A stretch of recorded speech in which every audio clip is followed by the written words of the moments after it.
발표를 시작하겠습니다. 먼저 간단히 김병배 공정거래실천문 이사장님 그리고 홍대식 교수님의 인사 말씀 듣겠습니다.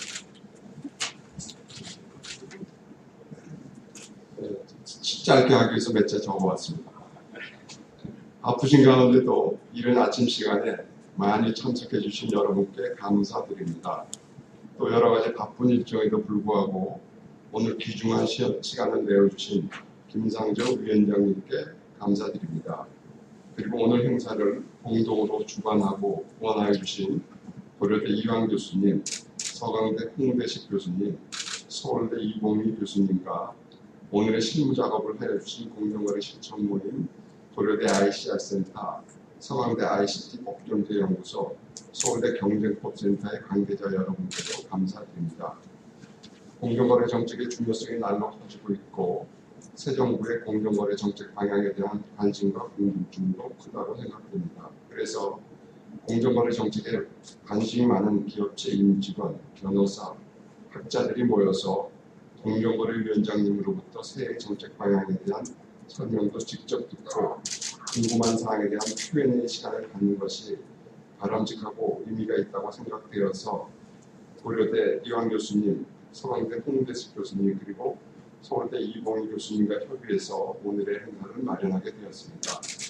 아무쪼록 오늘의 조창간담회가 유익한 모임이 되고 연초에 공정거래위원장님과 이런 만남의 자리가 정리화되기를 기대합니다. 감사합니다.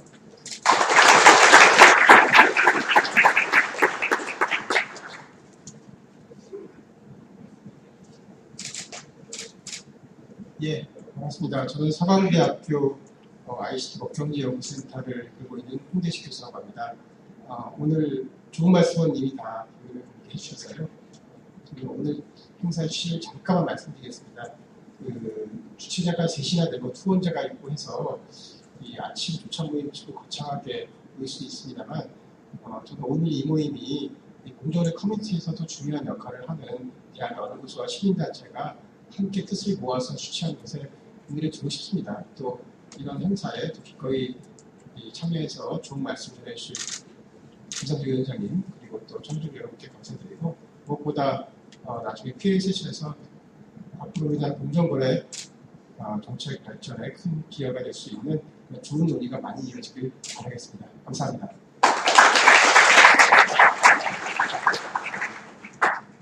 예, 그럼 지금부터 아침 식사를 먼저 하겠습니다. 식사를 빨리 하실수록 나중에 대화 시간이 늘어난다는 점을 기억하시고 가급적이면 8시 전에 마칠 수 있으면 좋겠습니다. 감사합니다.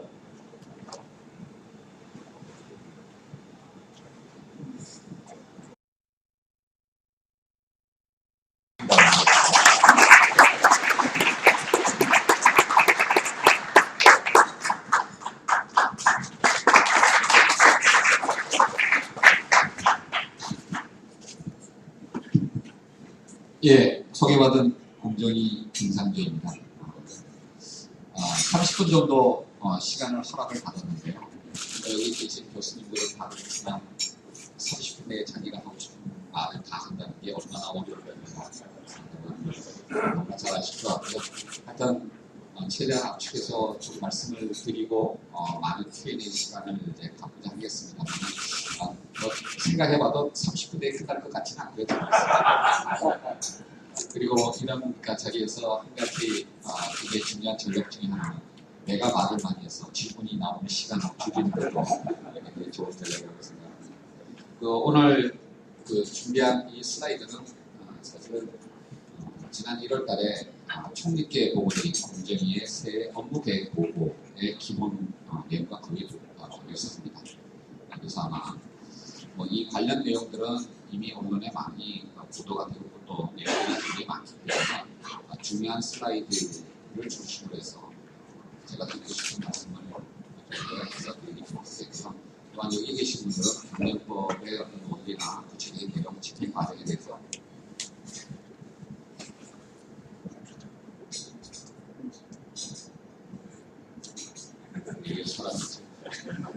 이거 너무나 잘 아시는 사고를 때문에 아주 디테일한 내용들을 설명을 하도록 하겠습니다. 잘했어. 완전 들어왔어. 완전 꺼져버렸네. 여러분들과 프린트아웃된 왜 들어갔어? 시작합니다.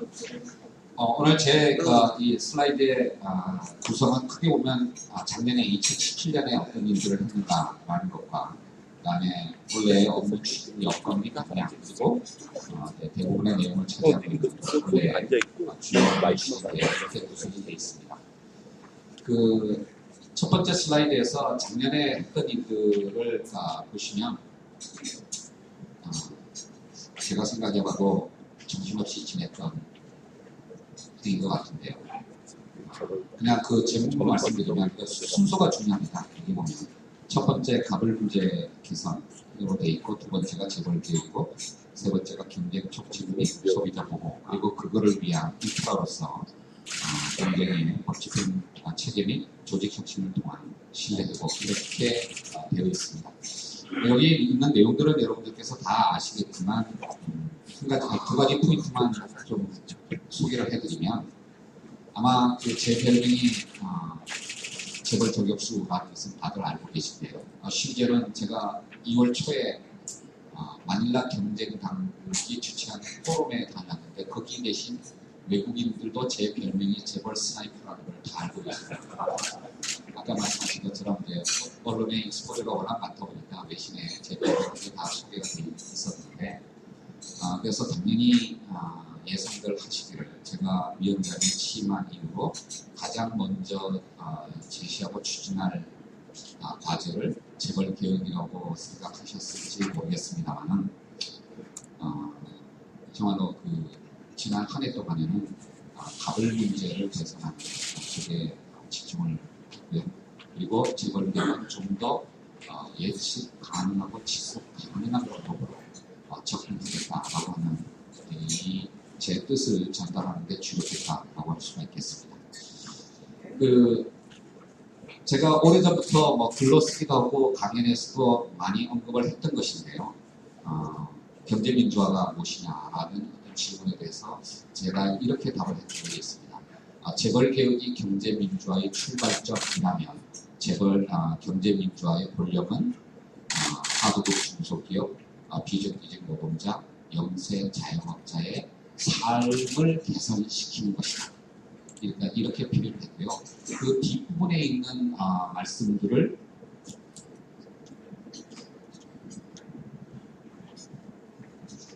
컴퓨터를 향해서 좀 눌러주시면.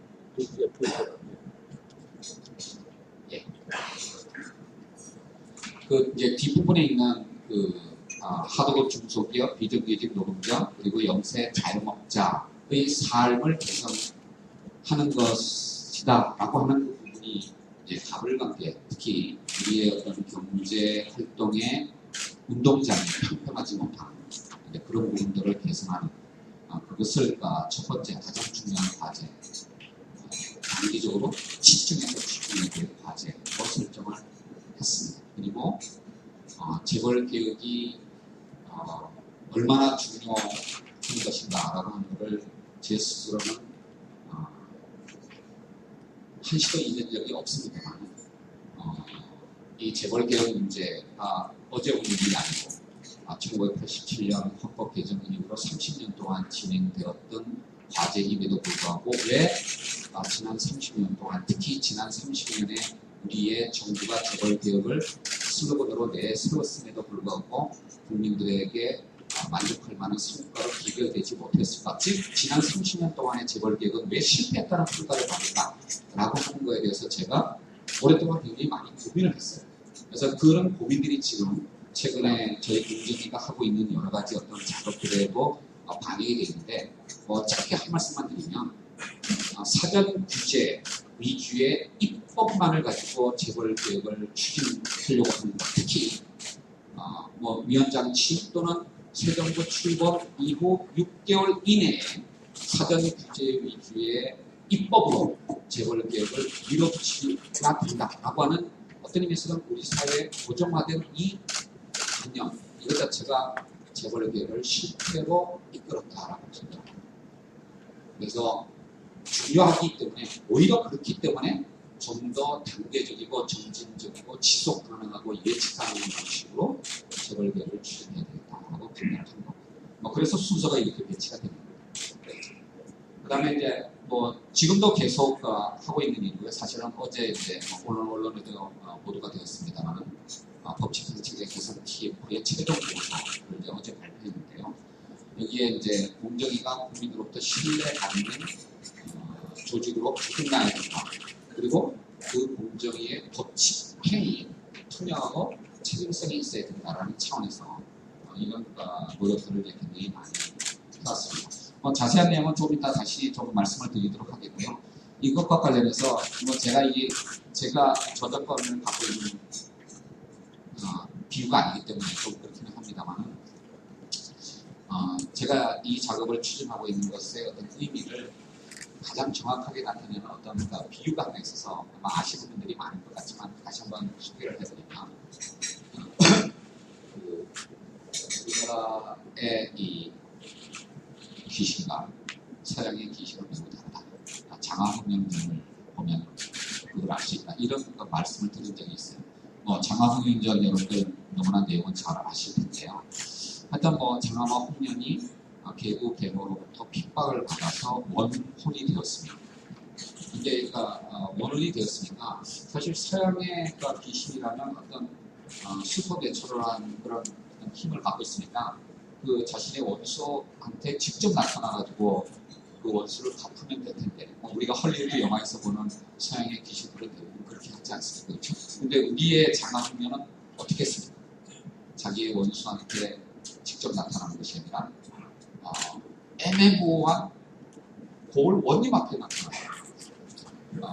저의 원한을 풀어달라라고 얘기를 하는 겁니다. 그런데 그 마을 원님께서 심장이 약하셔가지고 그 장화홍련의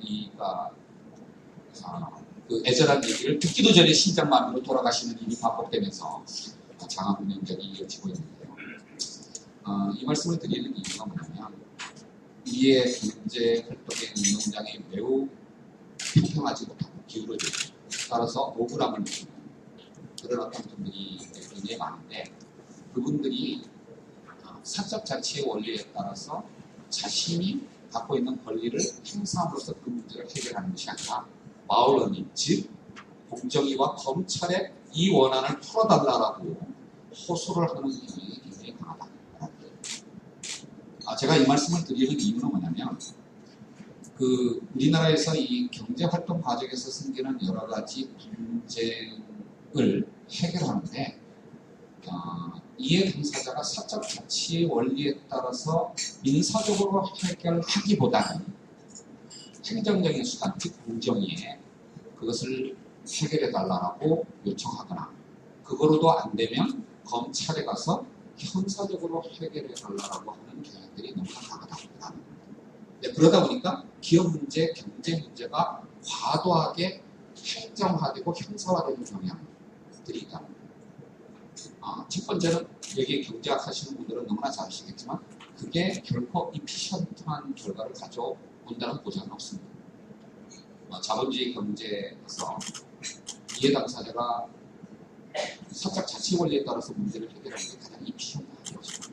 근데 이제 그렇지 않고 자꾸 그거를 행정기관, 더 나아가서 형사기관에게 문제 해결을 의뢰하다 보면 그게 경제적으로도 효율적이지 못할 뿐만 아니라 보다 심각한 문제는 그 행정기관, 즉 공정위와 사법기관, 검찰이 그 문제를 다 해결해 주지도 못합니다.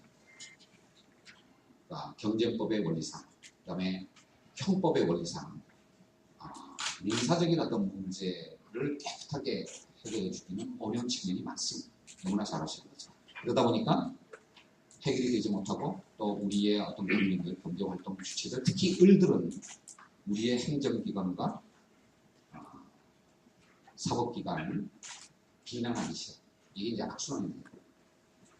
근데 이런 어떤 과정을 거쳐서는 우리의 어떤 사회 문제, 더 나아가서 경제 활동의 효율성과 형평성을 지키기 어렵다라는 판단을 합니다. 특히 이제 전속고발권 문제와 관련해서 많은 논란들이 있습니다만, 사실 잘 아시는 것처럼 우리나라의 공정위는 경정법, 공정거래법의 집행에서 고발법만 독점하고 있는 것이 아니라 경정법의 집행의 처음부터 끝까지를 다 독점하고 있습니다. 조사에 착수할 거냐, 어떻게 조사를 할 거냐, 과연 이거를 이제 심사 보고서를 작성해서 위원회로 올릴 거냐, 그 다음에 위원회가 뭐 어떤 제재를 취할 거냐. 근데 이런 것들이 다 공정위의 사실상 독점적인 권한. 어느 고리에서 딱 중단해버리면 신고인은 더 이상 항변할 방법이 없습니다. 그러니까 전속 고발권이 문제가 되기는 하지만 고발 단계까지 가려면 이 앞에 있는 모든 단계들이 다 해결이 되어야 됩니다. 조사에 착수해야 되고, 제대로 조사를 해야 되고, 심사보고서 작성해야 되고, 그 다음에 위원회에서 뭐 어찌됐든 조치를 내리고 그 조치의 최종적인 결과로서 고발까지 할 거냐라는 것까지 가야 됩니다. 그러니까 이 고발 여부를 판단할 때까지 가려면 공정위가 매우 일을 열심히 잘해야 됩니다. 그 앞에서 어디서 끊어져 버리게 되면 정말로 문제 해결이 중단되거든요. 이제 이런 상황. 지금 뭐냐면 경정법의 집행을 공정위가 독점하고 있는데 솔직히 말씀드리면 현재 공정위는 그 독점적인 권한을 제대로 집행할 수 있는 역량을 갖고 있다고 보고요. 그리고 그런 어떤 괴리 때문에 국민적 불신은 계속 심화되는 악순환 과정이 있다고 생각할 수 있습니다. 그런데 이 문제를 어떻게 해결해야 되냐? 당연히 경쟁법을 집행한다고 하면서 경쟁법의 집행을 독점하고 있는 이 문제를 해결하지 않고서는 할 수가 없다고 생각합니다. 그래서 경쟁법의 집행의 어떤 권한들을 다양한 어떤 주체들에게 다양한 수단을 통해서 나눠드려야 되겠다. 라고 생각합니다. 그래서 이제 어제 법집행체계 개선 TF의 사실은 모티브도 바로 이겁니다. 그래서 감당도 못할 권한을 부여안고 국민의 불신을 자초하기보다는 이 권한들을 다양하게 나눠야 되겠다고 하는 것이고요. 그래서 행정적 수단만으로는 해결할 수가 없으니까 다양한 어떤 민사적 수단들을 추가하고 그리고 행정 집행의 효율성을 더 제고하고 그리고 또 안 되는 부분은 형사 마지막 단계 이렇게 민사와 행정과 형사의 수단의 최적 조합을 만들어가는 그런 방식으로 이 문제를 해결해야겠다라고 생각한 것이 법집행체계 개선 TF라고 하는 것의 사실은 내용이었고요. 그것의 최종적인 어떤 결과를 어제 발표한 것이고 이제 이런 일들을 추진하기 위해서는 공정위의 조직 문화 자체가 투명해야 되겠다라고 하는 차원에서 국민신뢰 제고 TF를 만들었고 그 결과를 심화하고 있고 그거로도 좀 부족한 측면이 있어서 만든 것이 외부인 접촉 관리 규정, 소위 공정위 로비스트 규정. 그러니까 뭐 다들 아시는 것처럼 우리나라에서는 이 공직자 윤리법에 의해서 재취업 심사 규정이 있고요. 그 다음에 최근에 김영란법 등이 이 공직자 윤리 문제를 규율하는 법으로서 있습니다만 이 두 법은 너무 딱딱합니다. 기준이 경직적이고 그리고 예외를 인정하기 어려워요. 이러다 보니까 사실은 많은 루프홀들이 생길 수밖에 없는 그런 문제점들이 있고 또 너무 강하게 엄격하게 집행하다 보면 공직 사회가 일을 하지 못하고 사실 고심주의에 빠지는 양극단의 어떤 나쁜 기술구조로 갈 수밖에 없는 그런 어떤 규율 체계가 있다라고 생각하고요. 그러면 이제 이런 것들을 어떻게 또 해결해야 될 것인가? 접촉을 금지하는 것이 아니라 접촉은 하되 투명하게 라고 하는 방향 쪽으로 가야 되는 게 아닌가. 그래서 이제 접촉을 하게 되면 리포트하시죠. 이겁니다. 뭐 간단하게 말씀드립니다. 그래서 여기 계신 분들, 특히 로펌에 계신 분들, 제 뜻을 결코 오해하지 마십시오. 접촉하시지 말라는 뜻도 아니고요. 저희 공정위 직원들을 스카우트하지 마시라는 얘기도 아닙니다. 오히려 적극적으로 권합니다. 대한민국에서 그래도 이 경제법 집행의 그 구체적인 어떤 내용들을 가장 잘 알고 있는 사람들이 누구였습니까? 저희 공정위 직원들인데 이 공정위 직원들을 뭐 로펌이든 또는 기업에서 정말 그 컴플라이언스를 이제 구축하고 집행하는 그 전문적인 어떤 능력, 인력으로서 많이 스카우트해 주십시오. 다만 저희 공정위 YB들을 접촉하실 때는 보고 보시면 됩니다. 근데 이게 그렇게 과한 게 아니에요. 사실은 제가 1월 달에 16번의 접촉 보고를 했어요. 저는 직원들보다도 훨씬 더 넓은 범위로 접촉 보고하겠다라고 얘기했습니다. 18번인 것 같아요. 그래서 뭐 직원들은 이렇게 좀 제한된 범위를 했습니다만 저는 업무 관련성이 있는 민간인 접촉은 다 보고를 하겠다고 했고요. 여기 계신 분도 오늘 저의 접촉 보고 대상입니다. 근데 딱 뭐 이렇게 보고할 거예요. 그러니까 이게 정말로 시리어스하지 않습니다. 그러니까 보고서를 내면 그 보고서의 내용을 감사 담당관이 일일이 체크해보면서 이게 제대로 된 접촉이냐 아니냐 보고가 제대 그걸 사전적으로 다 비교하겠다라는 뜻이 아닙니다. 저 오늘 이렇게 할 겁니다. 김병배 외 100여 명. 그래서 이 주체 단체로 해서 공정의 새 업무 보고를 말씀드리고 건의사항을 듣고 토론함. 이 정도 씁니다. 저 같은 경우에 이런 식으로 보고합니다. 제가 이렇게 자주 이렇게 외부적으로 나서 이 로비스트 규정을 어떻게 운영하고 있는가라고 하는 걸 말씀드리는 이유는 제가 이렇게 함으로써 직원들도 이렇게만 보고하면 된다.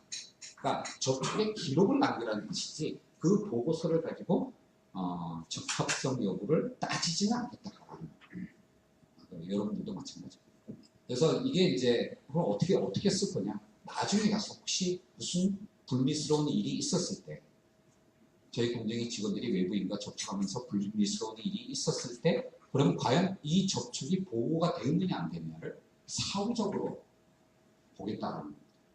불미스러운 접촉이 있었음에도 보고 안 됐으면 당연히 더 엄중한 내부 징계 절차에 들어가겠다. 그러니까 이런 걸 염두에 두면서 자신의 행동을 제어하라라는 뜻으로 하는 겁니다. 이렇게 시행하는 것이기 때문에 정말로 부담되지 않습니다. 제가 한 건의 리포트를 보고서를 내는데 보통 2, 3분 정도밖에 안 걸려요. 그러니까 여러분들도 이 로비스트 규정의 어떤 취지를 좀 잘 그렇게 이해를 해주시기 바랍니다. 이게 지난 한 해 동안 저와 저희 공정위가 한 일입니다. 원래는 많은 일들을 역시 해야 되는데요. 추진 여건이 이렇습니다. 뭐 자세하게 설명하지 않겠습니다. 정말로 어렵습니다. 아마 작년보다도 더 어려울 수도 있을 것 같아요. 제가 정말 어쩌다가 공무원이 됐는데요. 작년에 3월에서부터 한 5월까지 이렇게 문재인 정치 후보의 캠페인에 정말 어쩌다가 참여하게 되면서 언젠가 한번 그 후보께 이런 말씀을 드린 적이 있어요. 후보께서 대통령이 계신다면 대통령께서는 굉장히 운이 좋으실 수도 있어요. 무슨 뜻이냐면 경제 환경, 제가 뭐 정치를 모르니까 경제 환경을 보면 지금은 이제 작년 5월부터 취임 이후부터 한 1년간 경제 환경이 개선되는 추세입니다. 왜냐하면 최악이 있어요. 그래서 과거의 한국의 대통령들은 취임한 첫 해의 경제 환경이 최악이었어요. 그래서 정말로 이렇게 개혁을 하고 싶어도 경제 여건상 개혁을 계속 강력하게 집행하기 어려운 그런 상황이었지 않습니까? 가장 대표적으로 김대중 대통령 외환위기 와중에 취임하셨고요. 뭐 이명박 대통령은 2008년 글로벌 크라이시스 와중에 취임하셨고, 그러니까 모든 대통령들이 취임할 때 크라이시스, 적어도 불안. 그런데 이제 문재인 대통령이 취임한 그 때는 적어도 1년 동안 무슨 어떤 경제적 어떤 혼란 같은 거는 별로 예상되지 않고 오히려 경제적 성과는 개선되는 추세에 있을 것 같다. 그런 의미에서 운이 좋으실 수도 있다. 그러니까 이 1년 동안 경제정책의 기조를 어떻게 가다듬어 가는가라고 하는 게 그 이후의 성과에, 5년의 성과에 굉장히 중요한 배경이 될 것 같다. 이렇게 말씀을 드렸고요. 다만 그 1년이 끝나는 시점쯤 되면, 즉 올해 5월쯤, 올해 상반기 말쯤 가면 경제 상황이 꼭 좋을 것 같지는 않다.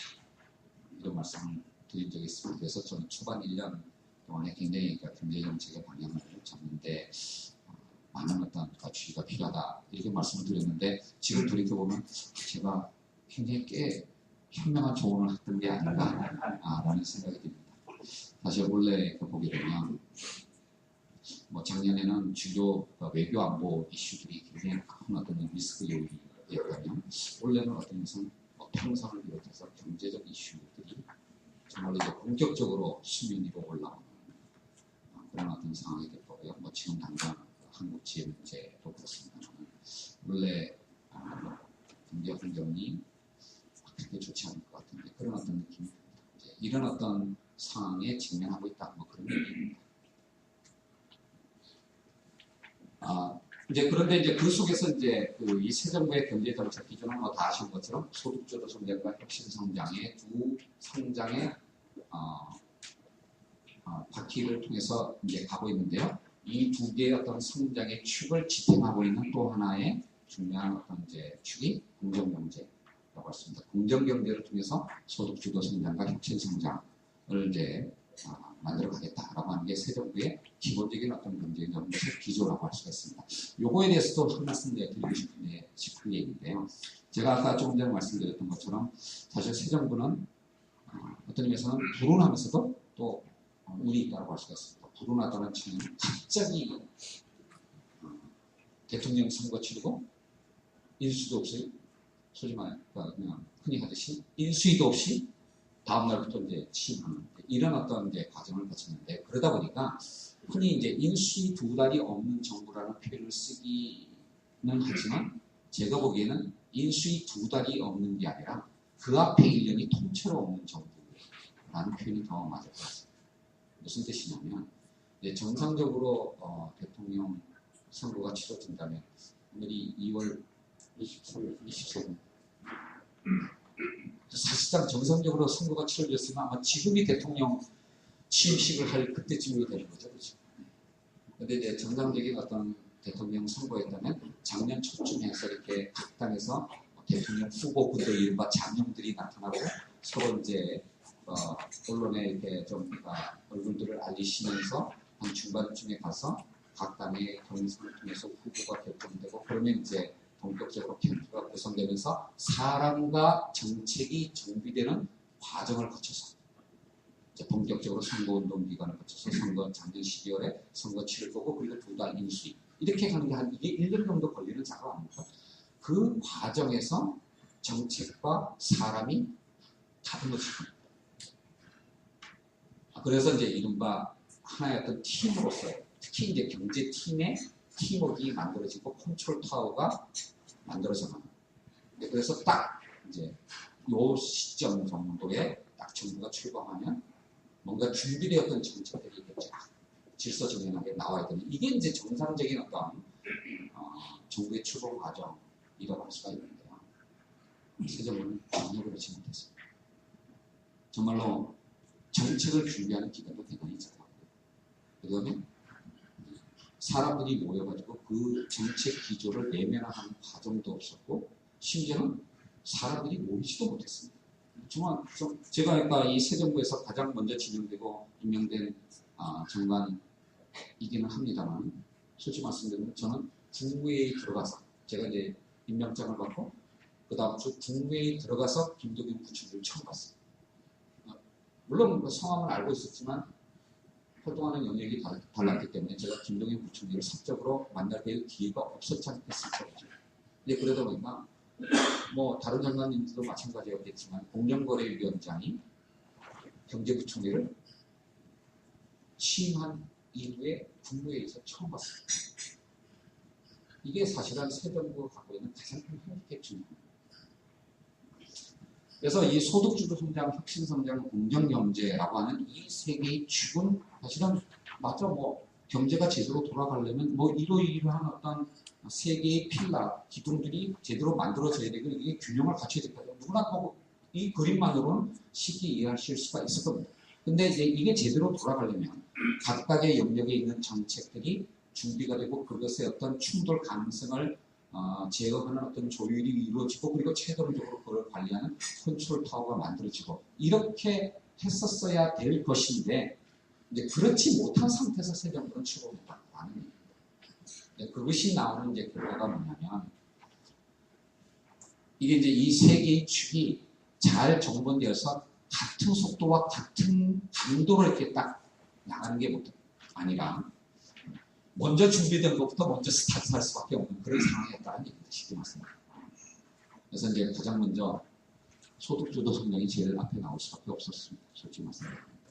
더구나 작년 6월 달에 최저임금위원회가 16.4% 최저임금 인상을 결정 딱 해버리는 거예요. 그거는 최저임금위원회에서 결정을 해버렸습니다.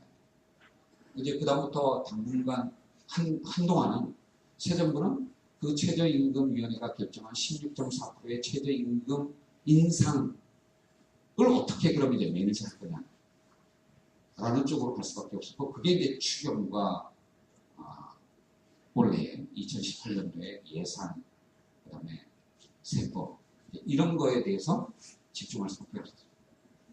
그리고 이제 제가 사실 이제 공정경제는 여러 부처가 함께 하는 일입니다만 어찌됐든 전면에는 이제 공정거래위원회가 이제 나설 수밖에 없는 것이고 그리고 제가 이제 취임한 이후부터는 이 공정경제에 대한 어떤 정책은 제가 나름대로 이미 오랫동안 사실은 준비해왔던 것이 있기 때문에 앞서 앞 슬라이드에서 말씀드렸던 그런 내용들을 이제 하나씩 발표하고 준비하고 이렇게 집행하는 그런 과정에 들어갔습니다. 사실 작년에는 한 달에 한 번씩 중요한 어떤 종합 대책들을 발표하는 그런 것과 스케줄을 갔었습니다.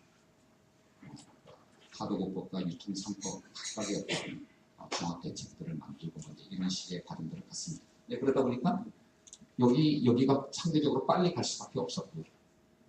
한편으로는 이제 많은 분들이 이제 목말라하시는 한국 경제의 미래의 성장 동력을 어떻게 확보할 것인가라는 것과 관련해서 이 혁신 경제라고 하는 것의 구체적인 내용이 과연 무엇이고 어떻게 실현할 것인가라고 하는 것에 대해서 많은 분들이 기대감을 갖고 있었는데 상대적으로 늦게 출발할 수밖에 없었습니다.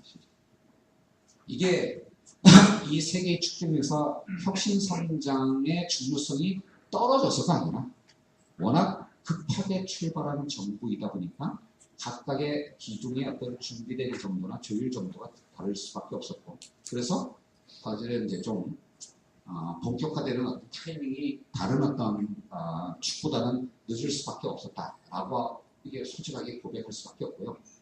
그런 어떤 사정들을 좀 양해를 해주셨으면 좋겠습니다. 새 정부의 어떤 경제 정책이 혁신이나 또는 그것을 통한 성장에 웨이트를 두지 않는 것이 아니라 이런 사정으로 인해서 그렇게 됐다라는 것이고요. 근데 이제 한 6개월 정도 지나고 작년 이제 말쯤 되게 되면 그래도 이제 다 김동연 부총리를 컨트롤 타워에서 경제 정책의 어떤 세 가지 영역들이 이제 구체적인 내용을 가지고 조율되는 그런 어떤 시스템화된 정부로서 이제 본격적으로 가동되기 시작했다라고 제 스스로도 느낄 수가 있었습니다. 그래서 이제 좀 이런 점을 양해하셔서 좀 더 많은 인내심을 가지고 새 정부가 하는 일을 지금 지켜봐 주셨으면 한다라는 뜻으로 장황하게 좀 설명을 드렸습니다.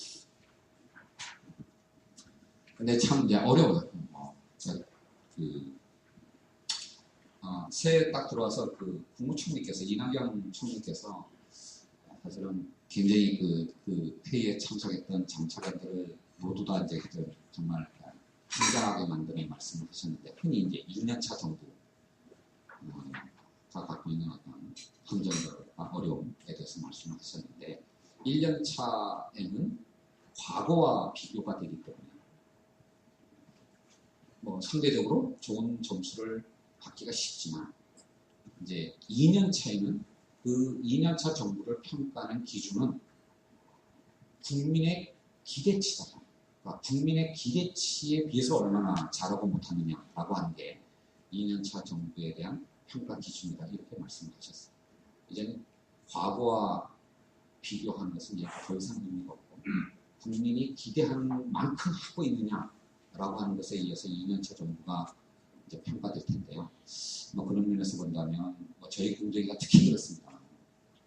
국민의 기대치는 너무나 높아졌습니다. 세상의 모든 불공정한 문제를 공정위가 다 해결해야 된다라는 기대가 만들어져 있어요. 솔직히 저희 세종에 있는 이 공정위가 이 청사 앞에 가면 거의 매일같이 1인 시위를 하러 오시는 분들이 있습니다. 플래카드가 걸려 있어요. 김상조 위원장님 의뢰 눈물을 닦아주세요. 정부 전체적으로 그렇고 특히 저희 공정위의 입장에서 국민의 기대치는 매우 높아졌어요. 그 높아진 기대치를 어느 정도 충족시켜 줄 것인가에 따라서 저희에 대한 어떤 평가 성적이 매겨질 텐데요. 뭐 그러면서 정말로 어려운 한 해가 될 거다라는 느낌을 갖고 있습니다. 자, 그 다음부터는 이제 그냥 간단하게만 쓰면 되고, 이거 아마 요 구체적인 내용에 대해서는 Q&A 시간에서 이제 좀 더 전문가들이시니까 구체적인 질문이 있으실 거라고 생각하고, 그냥 요 슬라이드 하나로만 뒤에 있는 내용들이 다 축돼 있으니까 설명드리고 아마 바로 이렇게 질문을 받도록 하겠습니다. 원래 그 추진 과제는 요 5가지입니다. 근데 다시 한번 작년에 했던 것과 순서를 비교해 주시기 바랍니다. 아까 작년에는 뭐 가불관계 재벌기획이라고 표현을 조금 다르게 했습니다만 이 순서가 바뀌어 있었어요. 근데 올해부터는 다시 이제 순서가 이렇게 됐습니다. 첫 번째 순서로 대기업 집단의 경제력 나눔 방지로 말씀을 드렸고요. 뭐 그냥 한마디로 말씀드리면 재벌기획 이거를 이제 첫 번째 과제로 이제 끌고 왔고요. 다만 그렇다고 해서 방법론이 달라진 건 아닙니다. 여전히 그 지속 가능하고 예측 가능한 방식으로 문제를 해결해서 제가 공정위원장으로 있는 동안 후퇴하지 않을 어떤 성과로 만들고 싶다라고 하는 욕심은 여전입니다. 그래서 올해 상반기 중에는 이미 발표했던 일감 몰아주기 규제에 대한 조사와 제재를 집중적으로 할 거고요. 그 다음에 공익법인 실태조사 해서 제도 개선으로 연결할 거고, 지주회사의 수익 구조 등등을 실태조사하는 이것이 상반기 중에 하고자 하는 일이고요. 이런 어떤 실태 파악을 통해서 우리의 현실에 필요한 그리고 맞는 제도 개선, 법제도 개선 이 뭘까라고 하는 고민을 거쳐서 올 하반기에 보다 본격적인 법제도 개선 쪽으로 넘어갈 생각입니다. 특히 아마 3월쯤에 이제 좀 저희들이 또 별도의 자리를 가지고 발표를 하려고 하는데요. 이 입법 전략과 관련해서는 공정거래법의 조문 하나하나를 한 조문을 이렇게 바꾸는 식의 법 개정 방식으로 접근하려고 하지 않겠습니다. 두 가지 이유로 첫 번째는 조문 하나 바꾸는 이렇게 바꿔가다 보면 법 체계 전체적으로는 이 효율성 또는 체계성이 깨지는 경우들이 많아요. 그러니까 이 조문 자체는 이유가 있지만 다른 조문과 과연 충돌하는 문제를 어떻게 해결할 것인지 그런 고려가 부족해지는 측면이 있고, 그래서 이 경쟁법 전체의 어떤 체계성, 합리성을 높이는 고민이 지금 필요한 시점이 됐다고 생각합니다. 80년에 공정거래법 처음으로 만들고 87년에 대대적으로 개정되고 전면 개정은 90년에 딱 한 번 있었습니다. 그 이후부터는 우리나라의 공정거래법은 27차례에 걸쳐서 부분적인 조문 개정만 해왔습니다. 그래서 여러분들 너무나 잘 아시지만 공정거래법 쭉 읽어보면요, 솔직히 말하면 법체계 자체가 굉장히 난상해요. 그래서 이 전체를 다시 보는, 그래서 이제 공정거래법을 전면 개편하는 제 욕심은 두 번째 공정거래법 전문 개정을 하고 싶다. 1조부터 다시 씁니다. 그래서 이제 전통적인 경제법제 부분과 대기업 집단 법제 부분, 그리고 상대적으로 우리가 소홀해 왔던 절차법제 부분, 이렇게 크게 세 개의 영역으로 나눠서 공정거래법 전체를 다시 한번 생각해보는 그런 정부 입법안을 올 하반기에 국회에 제출하는 것을 목표로 하겠습니다. 그래서 여러분들이 뭐 저한테 김상조가 과연 그러면 예를 들면 일감몰아주기 규제 지금 20, 30으로 되어 있는 거를 그러면 시행령 개정을 통해 가지고 그냥 20으로 다 통일할 거냐, 지주회사 20, 40으로 되어 있는 거를 30, 50으로 바꿀 거냐, 저 그렇게 접근할 생각이 있습니다. 조문 하나하나, 특히 그 조문에 들어가 있는 숫자를 뭐 10%포인트 올리고 마는 거로 저는 재벌 기획이 성공하냐 실패하냐 그렇게 생각하지 않습니다. 지주회사의 자회사 지분 보유 비율 20, 40을 30, 50으로 바꾼다고 해서 그게 재벌 개혁이 성공하는 것이겠습니까? 그 조문을 바꾸지 않는다고 해서 실패하는 것이겠습니까? 저는 그때 판단하지 않겠다고 합니다. 그래서 이 공정거래법 전체를 다시 한번 생각해보는 그런 어떤 작업들을 할 거고요. 3월쯤에 킥오프를 생각합니다.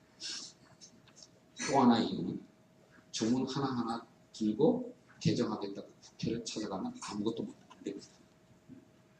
현재 우리나라의 국회 구조상 그렇게 접근하는 것이 오히려 실패를 자초하는 것이라고 생각합니다. 그래서 이제 이런 식으로 일단 정확한 어떤 실패 파악과 엄정한 법 집행에 기반하면서 공정거래법의 개정은 좀 더 전면적이고 체계적인 어떤 방식으로 접근하는 그렇게 가보자고요. 그 다음에 이제 이 가불관계 대중소기업 문제, 소상공인 문제와 관련해서 크게 보면 세 가지 측면으로 접근할 겁니다. 일단 갑과 을의 너무나 심각한 힘의 불균형을 조정하는. 그래서 좀 특히 이제 을의 어떤 힘을 좀 강화시켜주는 제도적 개선이 필요하고요. 다양한 내용이 있습니다만 사실은 가장 제가 좀 욕심을 내는 조항은 중소기업 협동조합의 공동회의, 중소기업 기본법에 열거되어 있는 그 협동조합의 공동회의 및 소상공인들의 거래 조건을 합리화하기 위한 공동회의는 공정거래법 19조 당합 규제에서 예외로 하는 이런 어떤 을들이 힘을 좀 더 가질 수 있는 그런 방식의 노력과 그 다음에 법제도만으로는 되지 않고 결국은 이건 상생협력으로 가야 되기 때문에 대중소기업 간의 상생을 좀 독려할 수 있는 이거는 딱딱한 하드로보다는 소프트로 중심의 그런 어떤 접근을 이제 많이 만들어 가려고 합니다. 예를 들면 지금 우리나라에서 대기업과 원사업자와 1차 협력업체 간의 거래 관계가 많이 개선이 됐습니다. 진짜 문제는 그 밑에 있는 2차, 3차 협력업체겠죠. 그렇지만 지금 우리나라의 법 구조에 따르면 원사업자가 이 1차 협력업체를 건너뛰어서 2차, 3차의 경영 문제에 직접 개입하기가 어렵습니다. 부당한 경영 간섭이 되고 있기 때문에 이런 문제를 해결할 수 있는 어떤 법제도 기반 또는 보다 중요하게는 베스트 프랙티스를 어떻게 만들어갈 것인가 라고 하는 것이 초점이 될 거고요. 그래도 남는 불공정 행위 문제에 대해서는 공정위가 엄격하게 법 집행에서 제재하겠다라는 내용이 보시면 있습니다. 혁신성장 지금 이완 교수님께서 계속 제초하시면서 잘하면 안 될 것 같습니다. 그래서 말하기가 세 번째 혁신성장과 관련해서는 사실 정말로 아까 특히 이 부분에 관해서 여기 계신 전문가들의 많은 어떤 조언을 부탁드립니다. 여러분들 요즘 AI, 4차 산업혁명 등등 정말로 이 최근에 지난 연말을 거치면서 블록체인, 비트코인 등등의 이슈가 가져온 이 충격이 우리의 미래를 어떻게 바꿀 것인가 정말로 아무도 모릅니다. 정말로 이런 거대한 어떤 변화, 이미 변화가 시작된 그 와중에 한가운데 있는데 그럼 이런 상황 속에서 경쟁당국이 경쟁법을 어떻게 지탱해야 될 것인가. 정말 미래를 알 수 없는 변화가 이미 시작이 되었는데 이 경쟁당국이 또는 경쟁법이 과거의 어떤 기준에 따라서 시장 구조를 재단하고자 한다면 사실 우리의 미래를 망칠 수도 있다고 합니다. 이런 어떤 급격한 산업 구조, 산업 기술 또는 상품의 그런 어떤 변화 속에서 경쟁 당국이 다이내믹 이피션시를 확보하기 위해서 어떤 원리에 입각해서 경쟁법을 집행해야 될까라고 하는 고민입니다. 솔직히 고백하면 이제 시작했어요. 저 사실 좀 최근에 충격을 받은 적이 있는데요. 작년에 일본 공시가 빅데이터 문제에 대한 가이드라인을 좀 고민하기 시작했다 이렇게 발표를 했어요. 그것만으로도 사실 좀 충격을 받았습니다. 여기 일본에서 와 계시지만 일본 공시가 우리보다 더 앞서가는라고 하니 사실 충격이었거든요. 근데 이번 설 연휴 기간 동안에 또 언론 보도가 또 하나 떴어요. 그래서 제가 이제 직원들한테 그 일본 공시의 보고서를 좀 확보해서 분석을 해보라고 얘기하는데 뭐냐면 지금 급격한 어떤 산업 구조에 보니까 고용 변화로까지 이어집니다. 많은 어떤 고용자들이 정규직이 아니라 그냥 프리랜서 비슷하게 특히 이제 문화 산업 쪽에는 그런 양상들이 많이 벌어지고 있지 않습니까? 지난 연휴 동안에 일본의 공치가 바로 이 프리랜서와 같은 새로운 고용 형태 또는 어떤 비즈니스 모델에 대해서 경쟁법을 어떻게 집행할 것인가에 대해서 이제 일정한 보고서를 이미 발표를 했습니다. 그래서 그런 어떤 프리랜서를 고용하고 있는 사업자들의 단독행위와 공동행위 각각에 대해서 이 경쟁법의 집행의 기본 방향을 설정했습니다. 그래서 그거 보고 또 한 번의 충격을 받았습니다. 과연 우리 사회에서는 특히 한국의 공정위는 이런 문제에 관해서 지금 제대로 고민하고 있고 제대로 준비하고 있는 것입니다. 네, 정말 심각하게 반성하고 있고요. 그래서 뭐 이런 어떤 새로운 어떤 이슈에 대해서 한국 공정위가 글로벌 커뮤니티를 선도하지는 못할 지연정 더 이상 뒤떨어져서는 안 되겠다 라고 하는 각오를 하고 있고 뭐 알고리즘 방어나 빅데이터 플랫폼 사업자의 남용행위 등등 이런 이슈 정말 4차 산업혁명의 시대에 다이내믹 이피션시를 확보하기 위한 경쟁법의 어떤 집행원리가 어떻게 되어야 된다 라고 하는 것을 고민하고자 합니다. 정말 이 분야에 대해서는 여러분들께서 많은 어떤 도움을 주시기를 부탁드리겠습니다. 마지막으로는 이런 어떤 급격한 변화라는 하는 것이 많은 어떤 소비자 피해로 일으킬 수밖에 없습니다. 여러분들, 요즘 우리나라의 소비 지출이 7분의 1인가요? 전자상거래로 이루어져요. 그 다음에 그 전자상거래의 5분의 1쯤이 모바일로 이루어져요. 이미. 그러니까 우리의 어떤 소비 패턴이 이미 그렇게 변했습니다. 그 와중에서 다양한 어떤 소비자 피해 사례들이 나타나고 있는데요.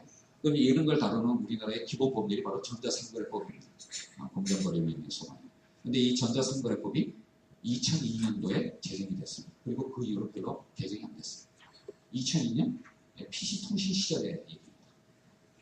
PC통신 시절의 플랫폼을 기반으로 한 전자상거래법이 지금 5G 시대에 전자상거래를 규율해야 되는 이런 문제가 나옵니다. 대단히 어렵습니다. 그래서 이제 과연 이 통신판매업자 또는 통신판매 중개업자의 권리와 의무가 어떻게 되어야 되는가, 그 속에서 소비자 피해 구제를 어떻게 해야 될 것인가라고 하는 정말로 또 하나의 복잡한 어떤 이슈들이 나고 있고요. 그래서 이제 뭐 가능하면 전자상거래법도 거의 전면 개정에 준하는 어떤 개편이 필요하지 않을까라고 좀 저희들이 준비를 하고 있습니다. 아까 말씀드렸던 이런 과제를 제대로 하기 위해서는 일단 공정위가 좀 신뢰받는 기관이 되어야 되겠고, 그 다음에 더 나아가서 그 집행이 투명성과 책임성이 확보되어야 되겠다라고 하는 각오를 더욱더 다지는 분야가 될 것입니다. 여러분들 저희 공정위 특히 이제 기대에 미치지 못하는 부분이 있을 거라고 짐작이 됩니다만, 제가 직원들 앞에서도 항상 이 말로 어떤 행사를 끝내는데요. 여러분은 단순히 열심히 하겠다는 말로는 부족합니다. 누구나 다 열심히 합니다. 열심히 잘하겠습니다. 좀 지켜봐 주시기 바랍니다.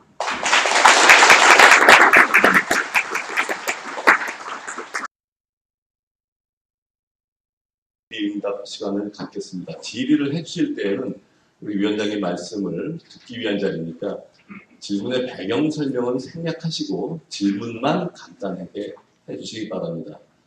제가 질문에 손 들으실 때 제가 지명해드리면 자리에서 일어나서 갖다 드리는 마이크를 대고 본인의 소속과 성명을 말씀하시고서 질문해 주시기 바랍니다.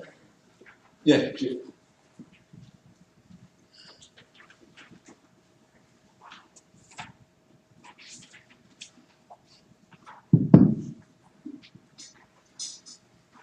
예, 안녕하세요. 저는 온라인 광고협회 신은숙 부회장이라고 합니다. 오늘 이 자리 만들어준 공정거래 실천 모임 먼저 감사드리고요. 저희 업계에서도 전국의 공정거래와 관련된 부분 여러 가지 이제 수년간 그 건의를 많이 드렸는데 원님들께서 규명 행사를 많이 하시는 것 같아가지고 그래서 이번에 기대가 저희가 큽니다. 저희 입장에서 이제 말씀드리는 질문의 요지는 그 정부의 일감 몰아주기를 건절할 수 있는 방법이 없나 이걸 그 의견을 듣고 싶습니다. 저희 특히 광고업계에서 정부 광고 독점 그래서 언론지능재단입니다. 언론지능재단에 정부에서 일감을 몰아주고 있습니다. 그것도 뭐 한두 해도 아니고 수십 년간 몰아주고 있습니다. 그런데 그 관행을 개선해 달라고 수십 년간 이제 이야기를 해왔었는데 전혀 개선되지를 않고 오히려 그 반대 방향으로 그것을 강화하는 법을 제정한다는 이런 방향으로 추진이 되고 있는데 이런 부분들을 정말 공정하게 그리고 광고에 아까 말씀드렸던 광고 역할도 그 수십 년 전의 광고 역할과 지금 IoT 시대의 광고 역할이 굉장히 많이 변했습니다. 그런 생태계의 변화에 맞는 이런 정부의 일감 몰아주기 관행은 지금이라도 즉시 건절되어야 되지 않을까. 그래서 정부가 먼저 나서서 일감 몰아주기 관행을 건절을 시켜야지 재벌개혁도 이루어지고 그 사회 모든 일감 몰아주기 관행들도 건절이 되지 않을까 이렇게 생각합니다. 답변 좀 부탁드리겠습니다. 네. 예. 이렇게 구체적인 질문이 나올 거라고는 생각했어요.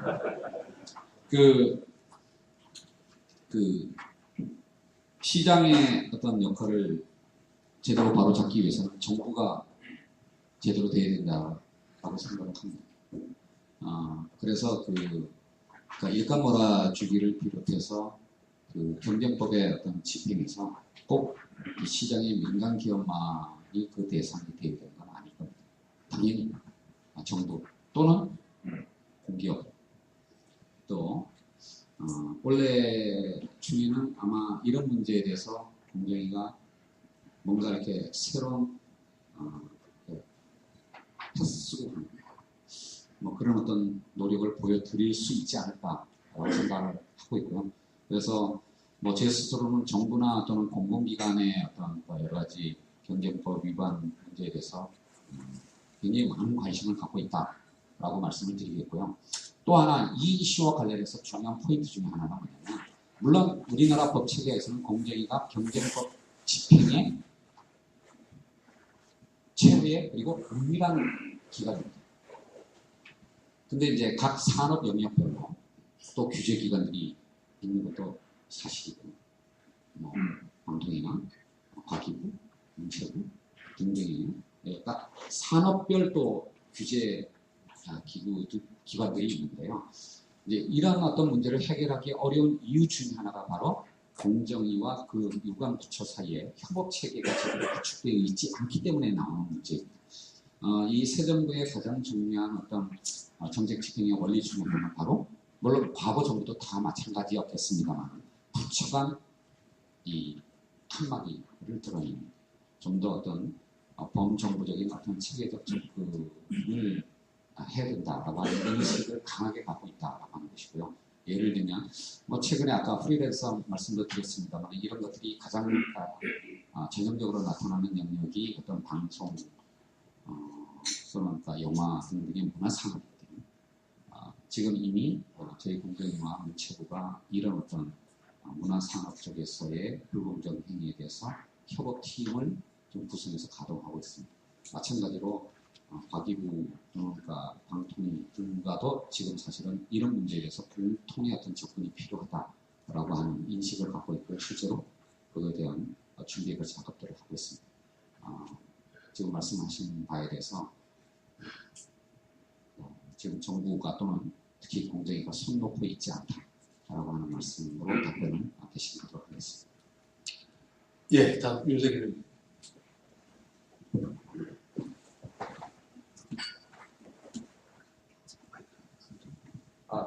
안 나오는데.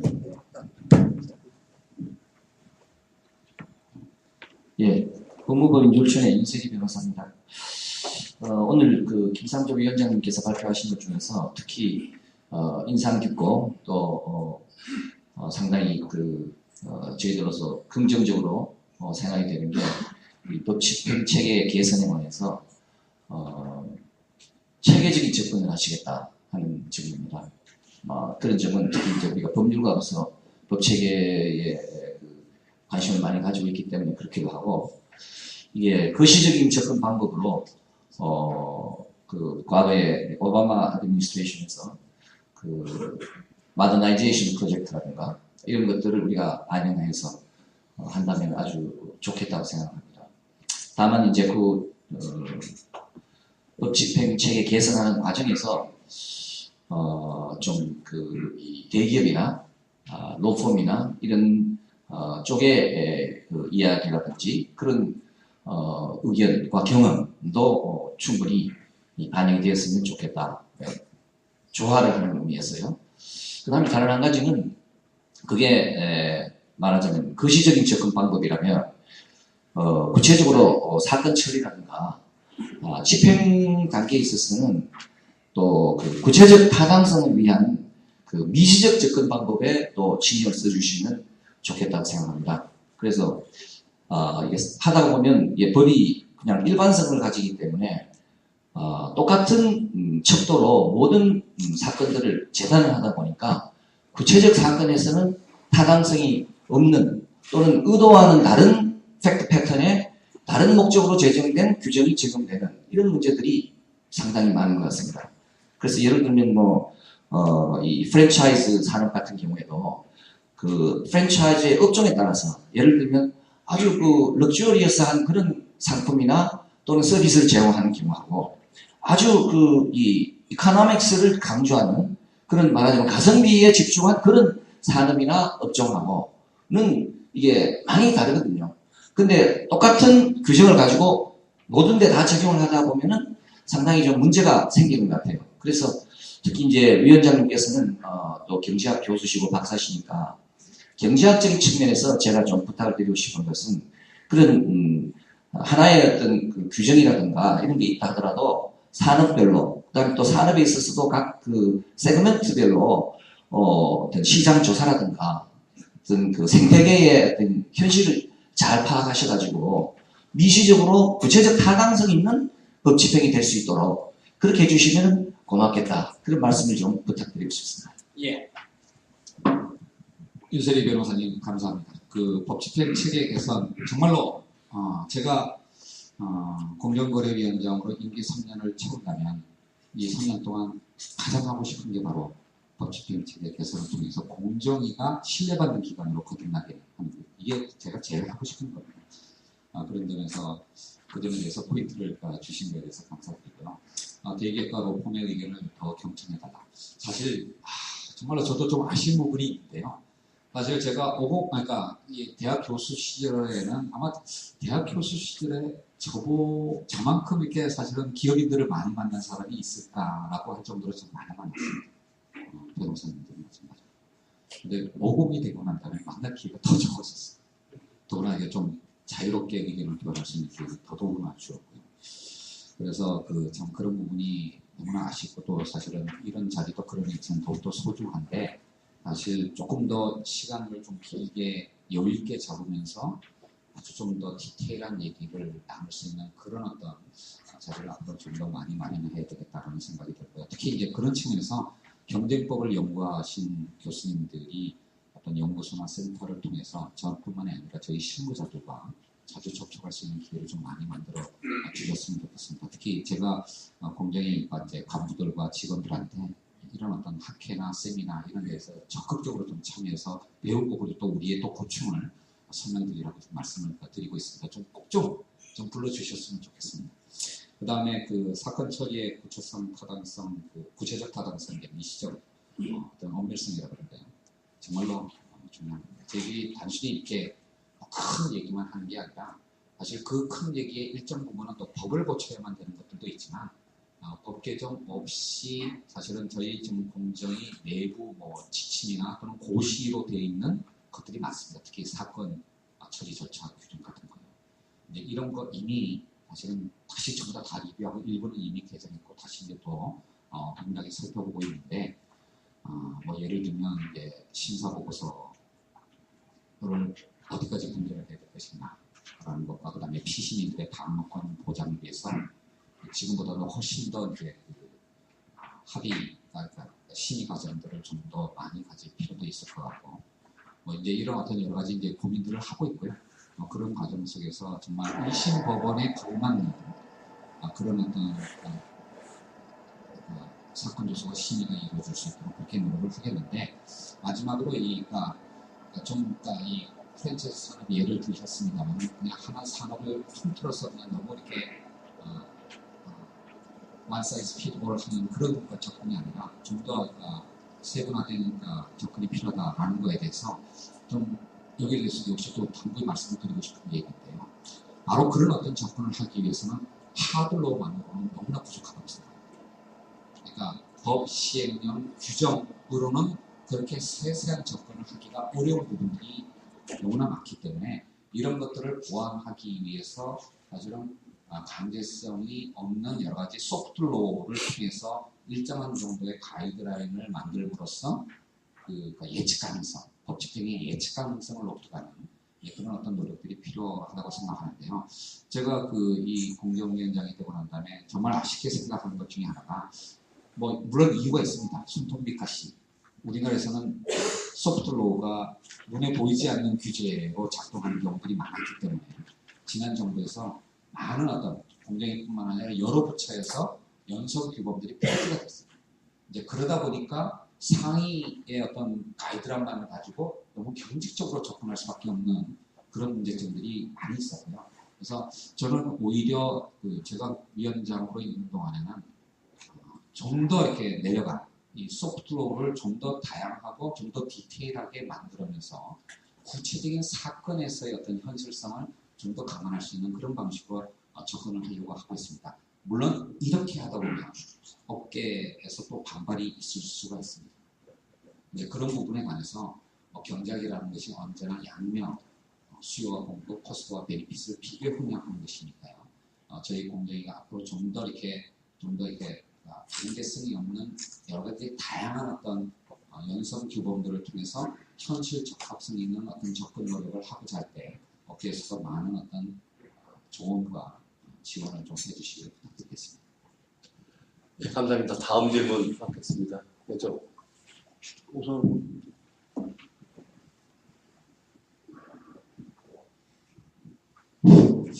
네, 저는 공정위에서 상임위원으로 나온 오성훈입니다. 간단히 말씀을 올리겠습니다. 오늘 위원장님 간담회를 통해서 위원장님 고민, 또 공정위 어려운 여건, 또 앞으로의 포부에 대해서 인식하는 좋은 기회였습니다.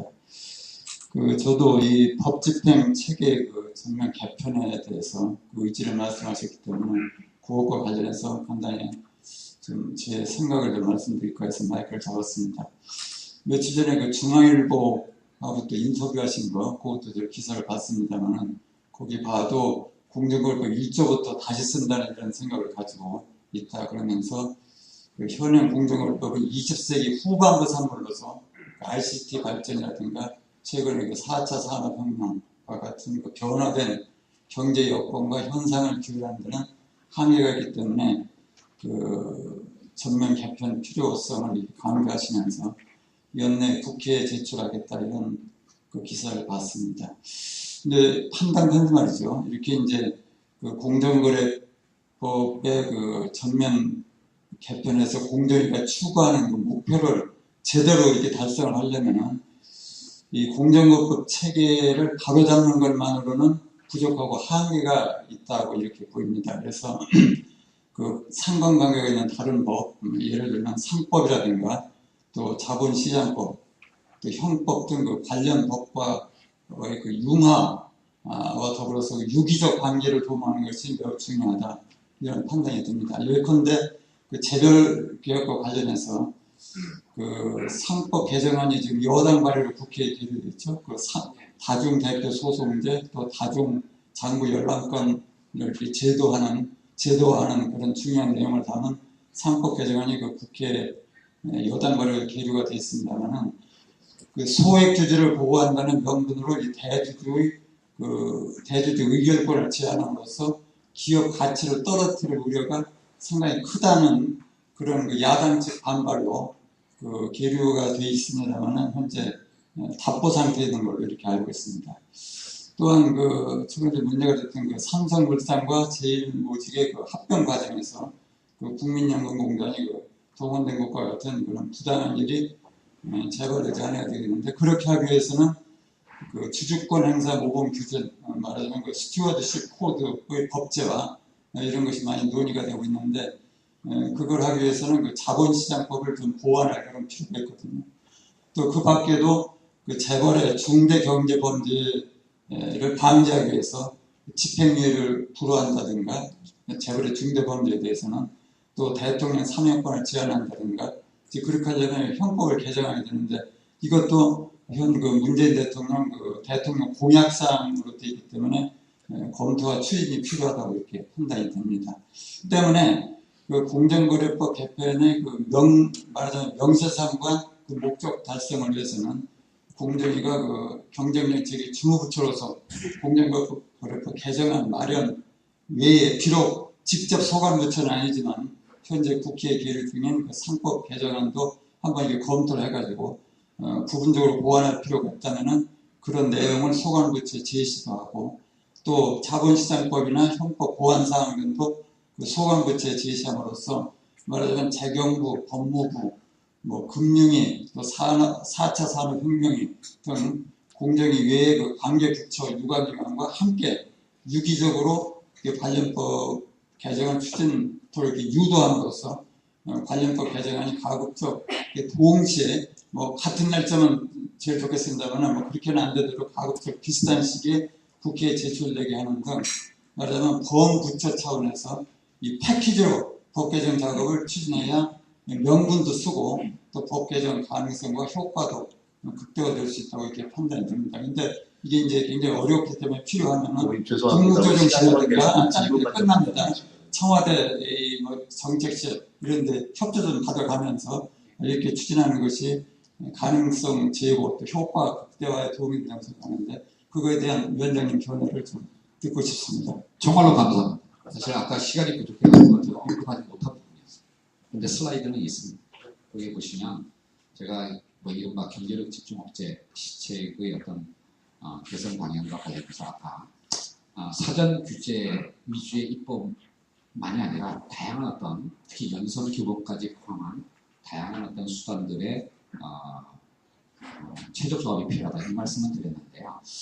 사실은 그 슬라이드에 보시면 또 제가 강조했던, 그리고 아마 제가 교수 시절부터 강조했던 것 중에 하나가 바로 지금 말씀하신 거예요. 저는 재벌 개혁이 공정위의 노력만으로 이루어지는 것은 아니라고 생각하고요. 더더군다나 공정거래법만으로 이룰 수 있는 과제는 아니라고 생각합니다. 다양한 어떤 경제법, 정책, 그러니까 공정거래법을 넘어선 경제법, 더 나아가서 모든 어떤 법의 어떤 체계적 합리성이 또 보장되어야 된다고 생각하고요. 그런 측면에서 저는 공정거래법 개정 이전에 또는 그것과 함께 상법 개정이 훨씬 더 같이 이루어지는 게 정말로 중요한 사안이라고 생각하고 있습니다. 더 나아가서 뭐 일감몰아주기 규제라고 한다면 세법 개정하고도 같이 고려해야 될 부분들이 많고요.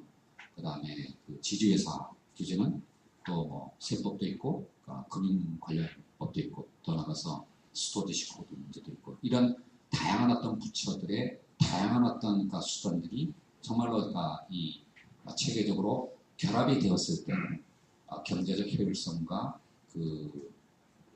우리가 추구하는 경제민주화의 어떤 이상이 달성될 수 있을 거라고 생각하는데요.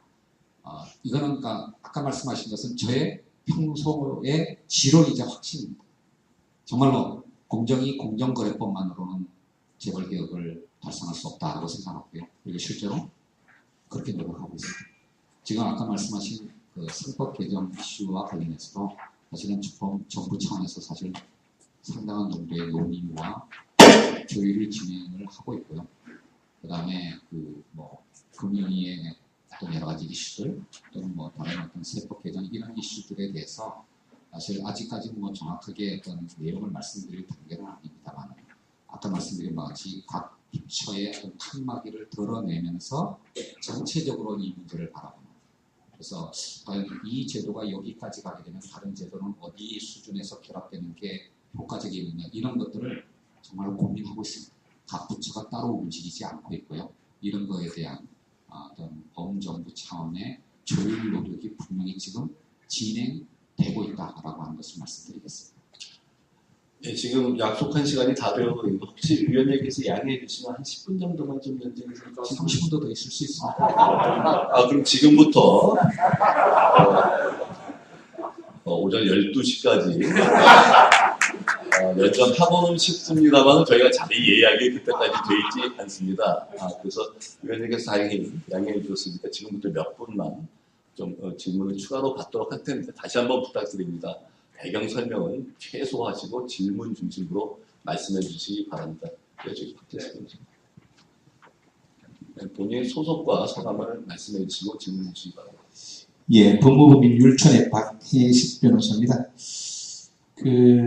오늘 강연 중에서 특별히 아까 윤석열 대표님도 잠깐 말씀을 하셨는데, 사물을 바라보는 측면에 있어서 전체적인 측면, 또 체계적인 측면, 아주 매크로한 측면도 굉장히 강조하시는 모습은 굉장히 보기에 좋았고요. 이게 좀 바람직하다고 생각이 듭니다. 저는 법원에서 대부분에서 연구관으로서 5년 가까이 근무를 하면서 그런 생각을 많이 했는데 어떤 정책이라는 것이 일관성과 체계성을 가질 때 그것이 강한 힘을 가지고 있는 것으로 그렇게 생각해 왔습니다. 규제 수단하고 관련해서 제가 하나 좀 질문을 드리고자 하는데요. 전 세계적으로 볼 때 공정거래 행위에 대해서 규제하는 게 이제 사적 규제하고 이제 공적 규제로 나누고, 공적 규제 중에서는 이제 행정적 규제 그리고 형사적 규제 이렇게 보통 이제 나눕니다. 과거에 그 공적 규제를 우선시했던 것은 공적 집행에 대한 신뢰, 공정성 때문에 그렇다고 지금 생각이 들기는 합니다. 근데 실질적으로 아까 장하 홍련전 말씀 굉장히 아주 잘 비유가 됐던 것 같은데, 공적 집행에 맡기게 되면 사실은 공적 집행의 능력이나 또는 공적 집행이 가지고 있는 그 신뢰성에 기초를 한 정확성 때문에 굉장히 더디고 또 효율성이 많이 떨어지는 경우가 많습니다. 또 본인이 관여할 수 있는 경우가 굉장히 제한적이고, 반면에 사적 규제는 훨씬 더 직접적이고 효율적으로 접근할 수 있는 것은 사실인 것 같습니다. 현실적으로 공정거래위원회가 모든 규제를 독점하는 것은 바람직하지 않을 수도 있습니다. 그런 측면에서 규제 수단 또는 구제 수단의 다양화 뿐만 아니라 효율성도 굉장히 중요하게 생각이 되고, 최근에 와서는 사적 규제 수단이 상당히 각광을 받고 있는 것이 사실인 것 같습니다. 다만 저희들이 이제 걱정해야 할 것은 뭔가 하는 것은, 아까 말씀드린 대로 공적 규제 수단의 경우에서는 신뢰성이 굉장히 보장이 되는 반면에 사적 규제 수단을 자칫 잘못하게 되면 남용이 될 가능성을 배제하기가 상당히 어려운 측면이 있습니다. 그래서 굉장한 혼란을 가져오고, 그 혼란은 어쩌면 기업에 있어서 상당한 부담으로 작용할 여지가 많습니다. 예를 들면 선명성을 반드시 부정적인 건 아니지만 선명성을 내놓은 시민단체라든가 또는 악의적인 또는 소비자들의 권한 남용이라고 할까요? 그런 거에 대해서 실질적으로 국민 경제 또는 좀 더 마이크로하게 보면 개별 기업에 대해서 너무 부담을 줄 여지가 있다 하는 그런 생각을 기본적으로 하고 있습니다. 그래서 이번 태스크포스에서 연구를 많이 할 거라고 생각은 들기는 한데, 구체적으로 혹시 위원장님이 생각하고 구상하고 계신 사적 구제 수단이 대개 어떤 것을 구상하고 있고, 혹시 간략하게 어떤 측면에서 효율성과 장점이 있다고 생각하시는지 간략하게 말씀해 주신다면 많은 도움이 되겠습니다. 예, 감사합니다. 박혜식 변호사님께서도 정말 아까 제 고민을 정확하게 짚어주셨는데요. 공적 집행의 한계 정말 절실히 느끼고 있습니다. 특히 보니까 대충 뭐 제 비슷한 연배 또는 그 이상의 선배님들이 모이신 자리인 것 같은데 최근에 이 평창 올림픽에서 남북 단일팀에 대해서 우리 젊은이들이 반응하는 걸 처음에 보면서 깜짝 놀랐습니다. 우리 세대가 당연하게 생각했던 것이 젊은 세대들한테는 당연하지 않겠구나. 정말로 굉장히 이제 다양하게 그런 어떤 사회가 됐다라는 느낌을 듣고요. 그런 면에서 본다면 공적 집행이 갖는 어떤 경직성, 획일적 기준을 가지고 문제 해결에 접근했을 때 그게 많은 어떤 국민들을 모두 다 만족시키면 이제 점점 더 어려워지는 게 아닌가라는 생각에서 공적 집행의 한계에 대해서는 정말 절실히 느끼고 있습니다. 그런 의미에서 이 사적 어떤 집행 내지는 구제 수단의 어떤 확충이 필요하다고 생각하는데 물론 말씀하신 것처럼 그 역시 코스트는 충분히 감안을 해야 된다고 생각하는데요.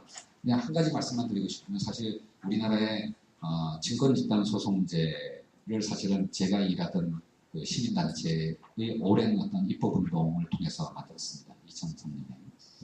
근데 지금까지 우리나라에서 증권집단소송의 사례가 거의 없다라고 하는 거는 뭐 여기 계신 분들이 너무나 잘 아실 텐데요. 사실 그 증권집단소송제를 만들 때 남소 우려가 지금의 관점에서 본다면 그게 오히려 더 너무 과도했던 게 아닌가라는 생각이 들고 결국은 정말로 신중한 판단을 통해서 균형점을 찾는 노력이 필요하다고 생각을 하는데요. 그런 면에서 본다면 저는 확실히 기본 방향은 우리 사회에서 어떤 사적 집행, 그다음에 구제 수단의 확충 쪽으로 우리 사회가 더 노력해야 된다라고 하는 건 분명하다고 생각합니다. 이 중에서 가장 강조점을 두고 있는 어떤 제도는 사인의 금지 청구 제도.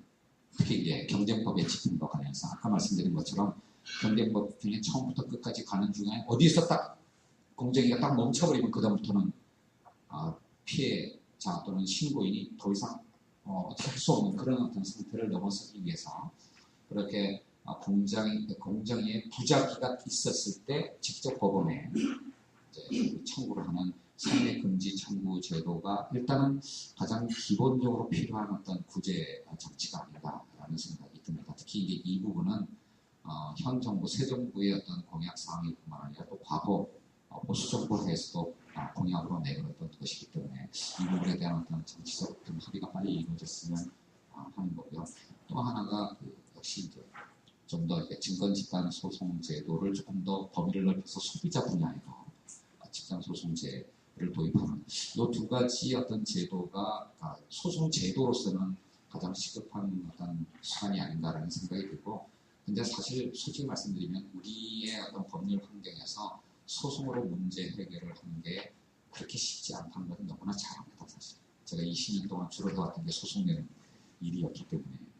그래서 그 소송으로 가기 전에, 법원으로 가기 전에 조정중재 제도를 좀 더 활성화하는. 그래서 지금 뭐 저희들이 국정과제로 되어 있습니다만 그렇게 공정거래 조정원에 있는 조정 제도를 광역 지자체도 저희게 만드는 노력을 하고 있고요. 그리고 실제로 가맹법과 대리점법에 대해서는 지자체의 분쟁조정협의회를 설치하는 이 법률 개정안이 지금 상임위를 통과해서 법사위로 가 있습니다. 네, 이런 것들을 비롯해서 조금 더 사적 구제 제도로서 그동안 우리가 너무 이렇게 소송 제도에만 집중했는데 소송도 역시 코스트가 굉장히 많이 들어가는 제도이기 때문에 그 이전에 조정이나 중재를 통해서 좀 더 신속하게 어떤 피해 구제가 이루어지는 이런 노력을 하는 게 이게 성장적이지 않을지는 모르지만 피해자에게는 굉장히 효과적인 제도가 되지 않을까 하는 생각을 하고 있습니다. 네, 감사합니다. 다음.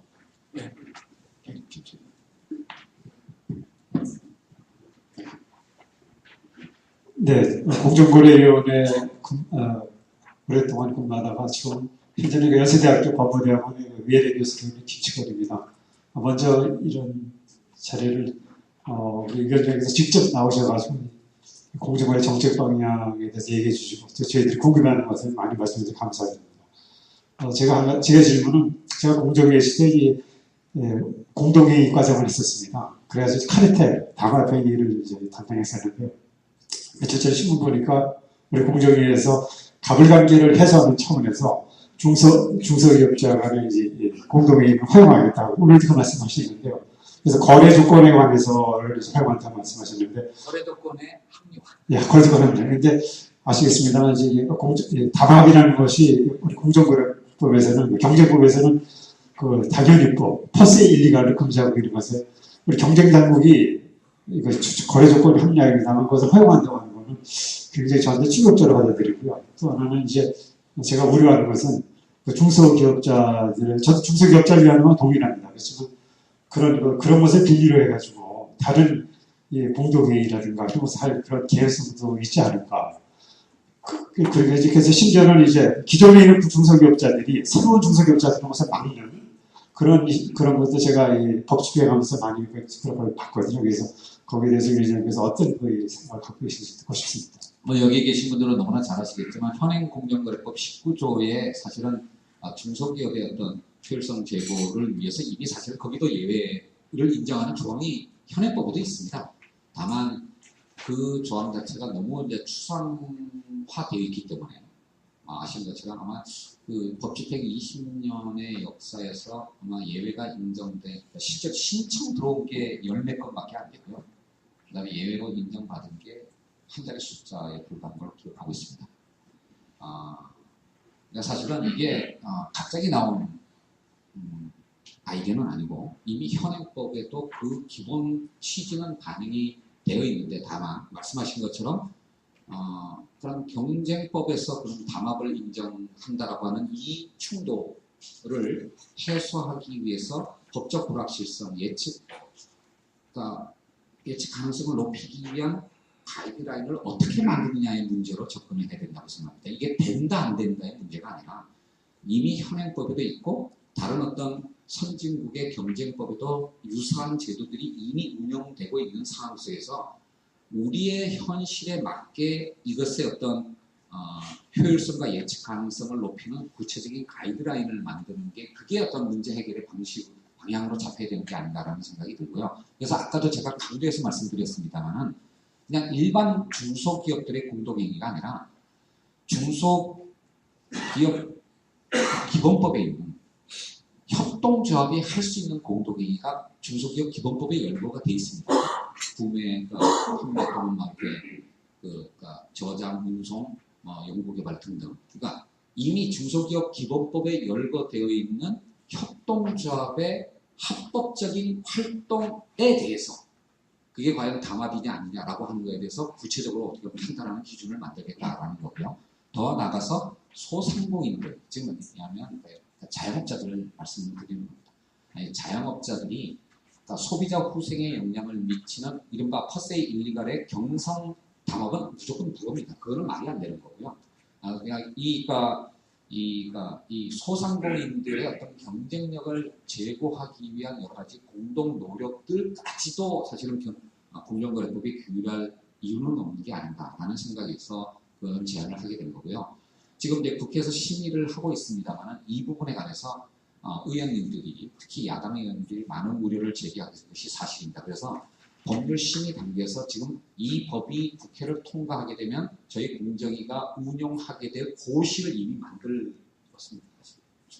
그래서 이런 내용으로 허용을 하겠다라고 하는 구체적인 어떤 내용들을 가지고 이것에 대해서 좀 그러니까 내용을 확정하게 되면 말씀하시는 우려도 제거하면서 불확실성을 제거하는 이런 어떤 과정을 거쳐서 그렇게 해서 진행을 하려고 하는 거고요. 정말로 경쟁당국이 담합을 용인하는 이런 어떤 방식으로 그렇게 가지는 않을 겁니다. 그래서 이런 부분에 관해서 충분히 그것의 어떤 유효성을 확보할 수 있는 구체적인 어떤 가이드라인을 먼저 제시하면서 그렇게 입법화 노력을 하고 있다는 말씀을 드리겠습니다. 예, 다음 질문 받겠습니다. 예, 김병일.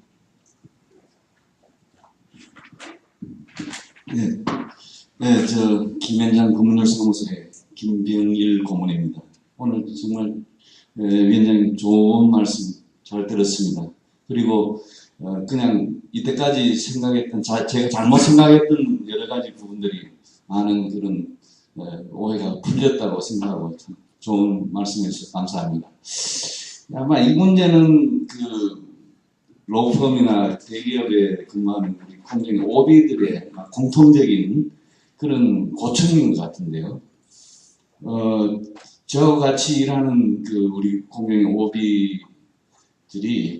요즘 특히 작년에 그 외부인 접촉 관리 규정이 시행되고 난 이후에 지금 가장 에러를 느끼는 게 YB를 접촉을 할 수가 없다는, 심지어 만나는 건 물론이고 전화까지도 안 된다는 겁니다. 전화를 하면 안 받고 휴대폰도 안 받고 사무실 전화도 안 받는다는 거죠.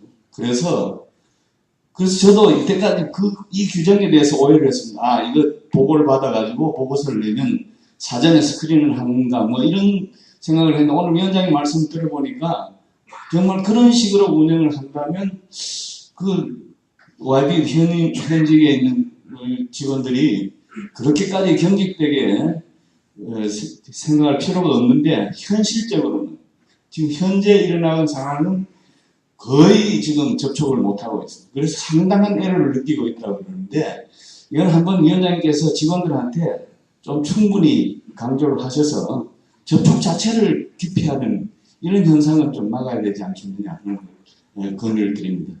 역시 감사드립니다.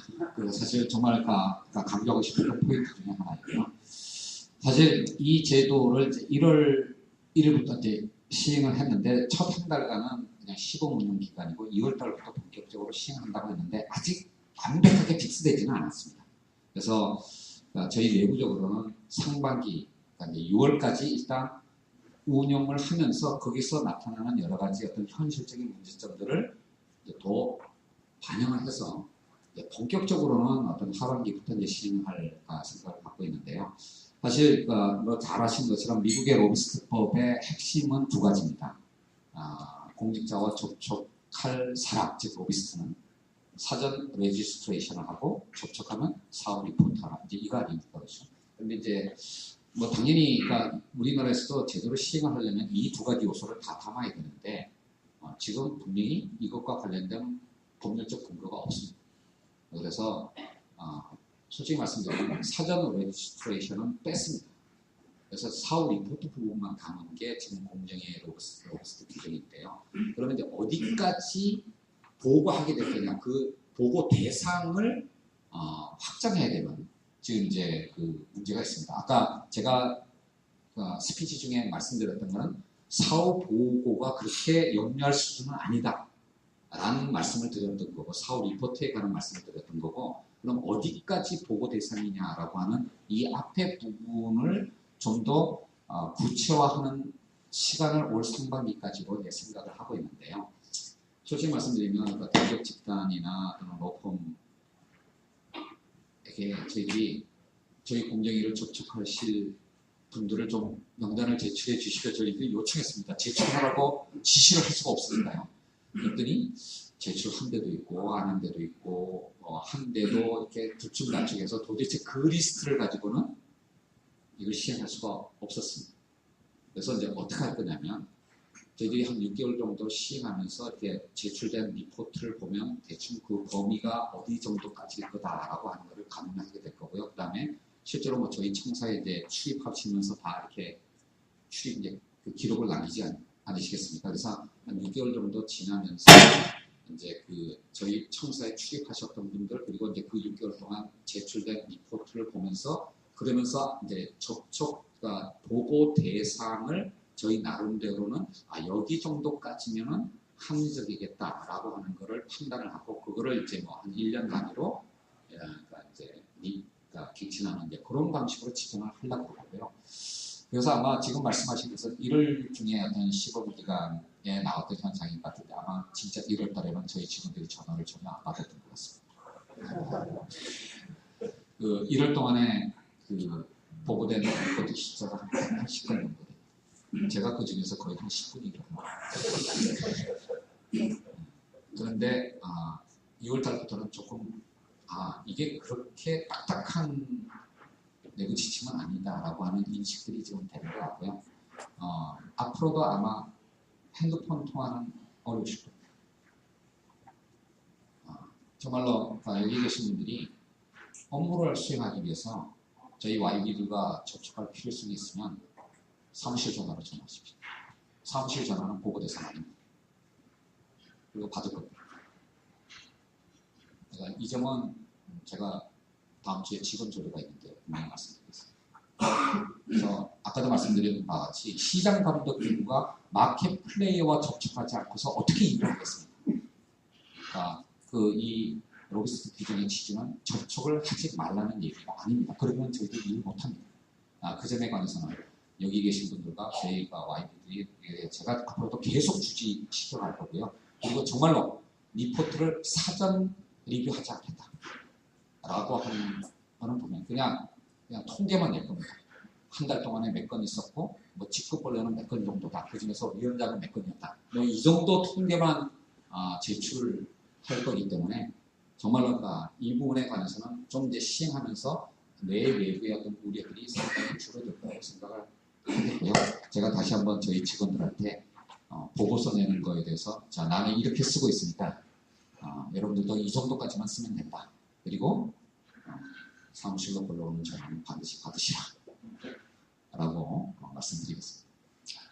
예, 오늘 주신 말씀 중에 제일 가시적인 성과가 참고로 오늘 위원장님도 그렇고 저 뒤에 대변인도 오시고 공정거래위원회에서 5분이 오셨는데 이 5분들도 모두 여러분들과 똑같은 아침 식사를 직접 납부하셨습니다. 이제 시간이 좀 많지 않아서 이제 혹시 계시면 한 분만 더 질문을 듣고 마무리할까 싶습니다. 혹시 마지막으로 질문하실 분 있으면 말씀해 주십시오. 예, 말씀해 주십시오.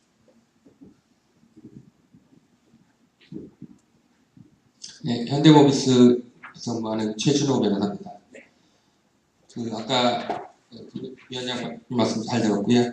아까 말씀 대중소기업과 공정한 거래기반 조성과 관련해서 말씀해 주신 게 첫 번째가 이제 중소기업 간 힘의 불균형 해소고요. 두 번째가 이제 상생협력 유도였는데 이제 1차보다는 2, 3차간을 강조를 해주셨습니다. 그래서 실제로 제가 이제 대기업에서 근무를 하다 보니까 그런 정책들이 이제 이렇게 그러니까 실행으로 이렇게 뭔가 되는 경우들이 있습니다. 그러면서 질문을 받거나 저희 실제로 업무 담당하는 분들한테 그런 것들이 이런 거 해도 되냐? 그러니까 2, 3차 간에 이루어지도록 뭔가 이렇게 압력을 행사하는 비슷한 그런 모양새에 대해서 그런 부분도 있고 실제로 조정원에 저희가 2, 3차 간 분쟁인데 저희가 이제 당사자로 되는 경우도 좀 늘어나는 추세이기도 하고요. 근데 그것과 관련돼서 제가 생각하기에는 힘의 불균형 해소를 첫 번째는 말씀을 하셨는데 그게 좀 아직까지 분명히 힘의 불균형이 있고요. 그러면은 그거 해소를 하려면 사실은 이 제도적인 것도 필요하고 오랜 기간 동안 이렇게 대등하게 이루어지는 문화가 먼저 정착되는 게 필요할 텐데 얼핏 보기에는 이게 두 개가 약간 상충되고 모순되는 듯한 느낌을 받아서 그거 관련된 의견을 듣고 싶습니다. 사실 저는 그러니까 이런 생각을 해봤어요.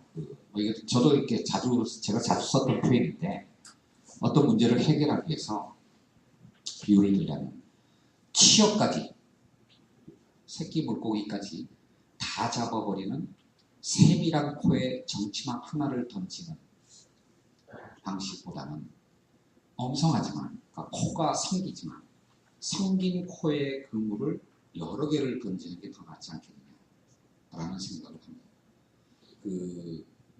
정말 그러니까 새끼 물고기까지 다 잡아버리면 정치망을 잡아버리면 단기적으로는 더 많은 물고기를 잡을 수 있을지 모르지만 어장이 황폐하겠죠.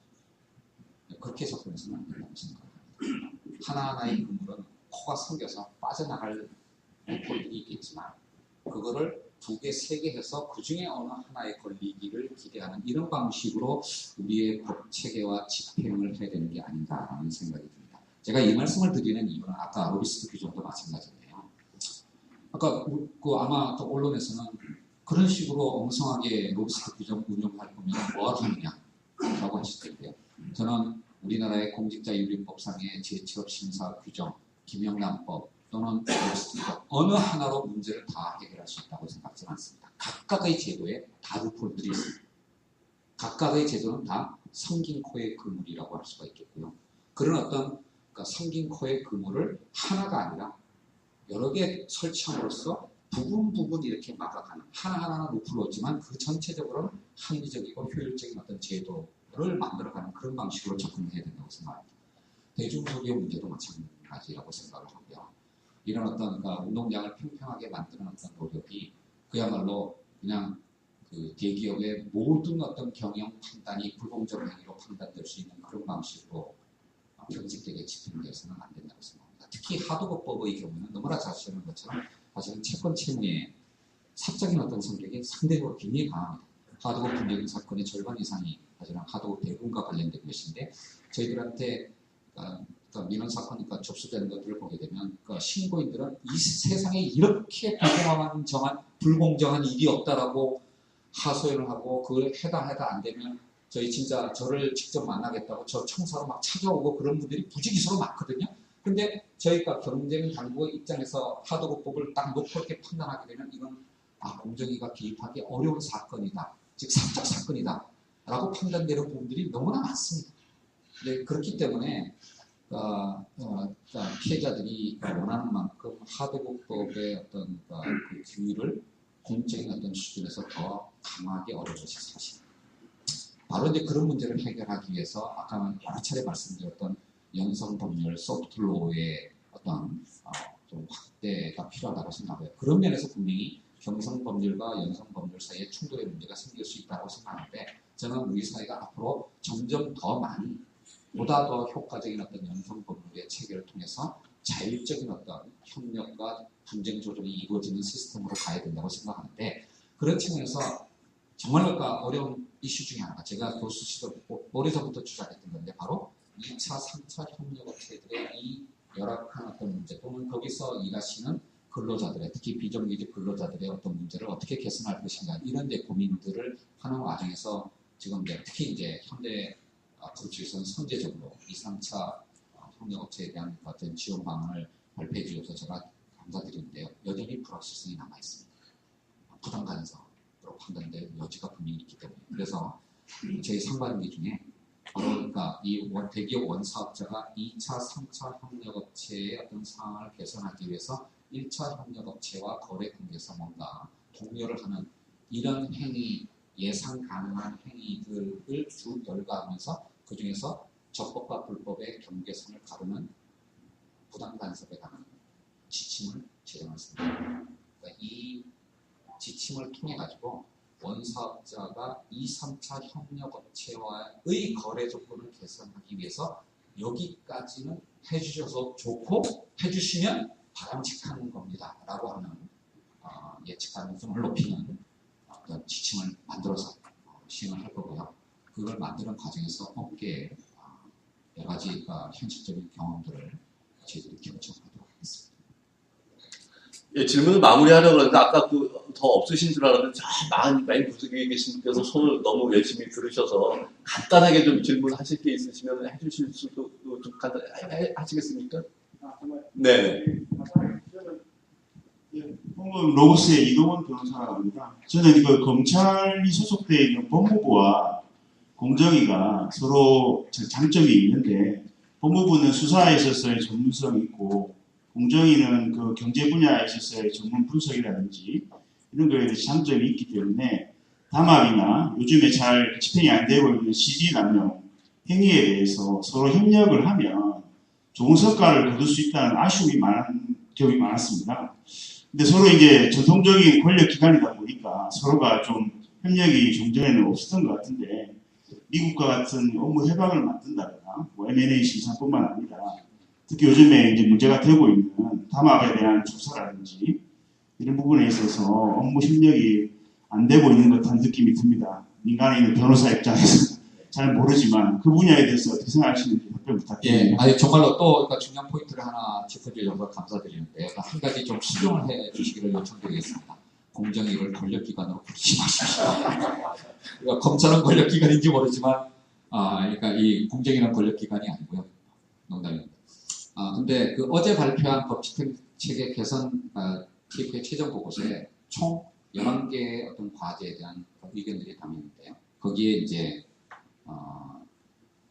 행정적 수단, 민사적 수단, 그다음에 형사적 수단 이렇게 세 개의 우선을 다 포괄하는 여러 가지 절차법적 개선 어떤 의견들이 담겼는데요. 형사법적인 어떤 과제가 두 개입니다. 하나가 바로 정석고발권 폐지 문제고 또 하나가 검찰과의 협업체계 구축 방안입니다.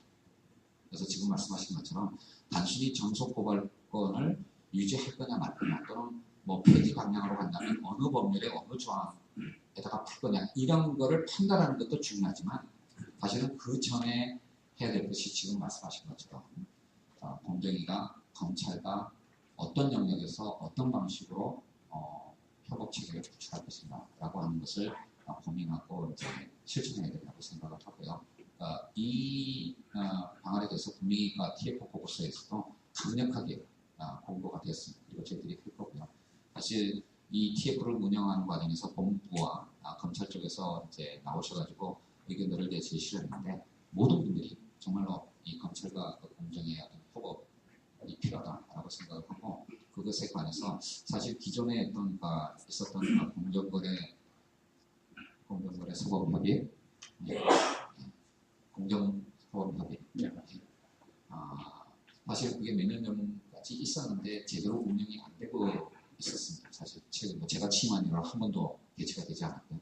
그래서 이런 틀을 좀 벗어나서 정말로 좀 실무적으로 협의가 가능한 어떤 임시 협의체를 통해서 어떤 분야에서 어떻게 협업을 할 것인가라고 하는 것을 논의를 올 상반기에 할 생각이고요. 그 내용이 사실은 정석고발권에 대한 판단에도 중요한 전제 조건이 되지 않을까라고 생각합니다. 그래서 지금 말씀하신 것처럼 열심히 협업할 수 있도록 노력하겠습니다. 물론 협업만 강조되는 것은 아니고 또 두 기관의 어떤 맨데이트나 또는 일하는 방식이 다를 수도 있기 때문에 이렇게 또 이렇게 이른바 이렇게 경제와 균형이 잘 이루어질 수 있는 그런 어떤 관계가 형성되도록 그렇게 노력하도록 하겠습니다.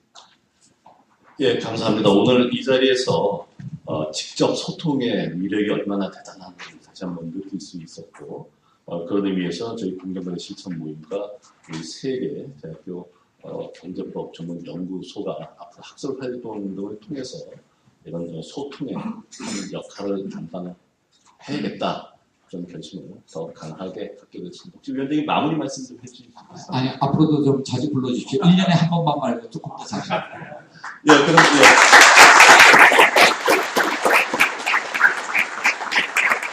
당초 예정된 시간은 9시에 마치는 것이었는데 위원장님께서 너그럽게 30분을 더 허락해 주셔서 9시 30분에 딱 마칠 수 있게 되었습니다. 많이 오셔서 적극적으로 참가해 주셔서 성공적인 간담회였던 것 같습니다. 다시 한번 축하로 박수로 축하의 말씀 감사합니다. 이것으로 우리 간담회를 마치겠습니다. 감사합니다.